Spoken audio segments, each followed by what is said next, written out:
The problem here is with the Zionist entity, this country, this invader, which happens to be comprised of Jews because it was a purely political project and movement, and it's under the guise of religion.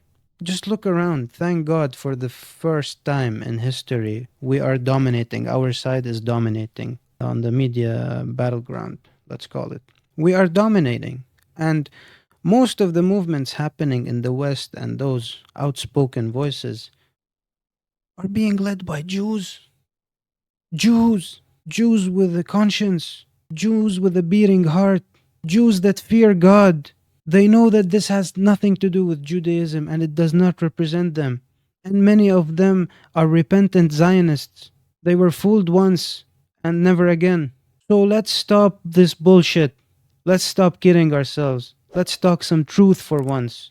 Existential threat to people in Israel and to Jewish people. And that is, I'm afraid, the purest personification of the terror. Let me tell you about existential threats. This is my favorite subject, history. Just so you know, the idea of eliminating Jews, eradicating them, ethnically cleansing them, genociding them, it comes from Europe. It's a purely European thing. And ironically, the places they used to seek refuge in was always south and eastwards. Us. Always seeking refuge in the Muslim caliphates. Because no such thing exists. They were always welcome.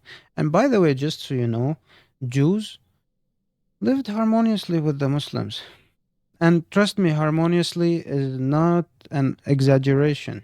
In Al-Andalus, Andalusia, which is what in Islamic history they call the conquered lands in Iberia, which for the longest time, like around 800 years, they controlled most of Iberia. You have Jews reaching very high positions, which is equivalent to prime minister today. Like the closest ministers to the caliphs. The most notable one is Moses Maimonides, Musa bin Maimun.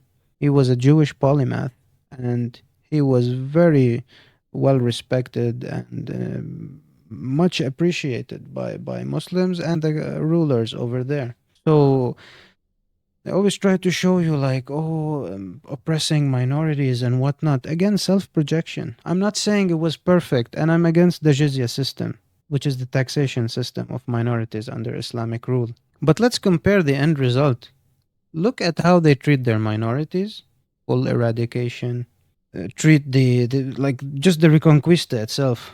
And they were always suffering from mainly the Catholic Church. Later on, it took other forms, but for most of history, it was always either popes or kings giving order to either eradicate them or move them, exile them from the country. None of that happened in Muslim history, aside from early on in the Arabian Peninsula.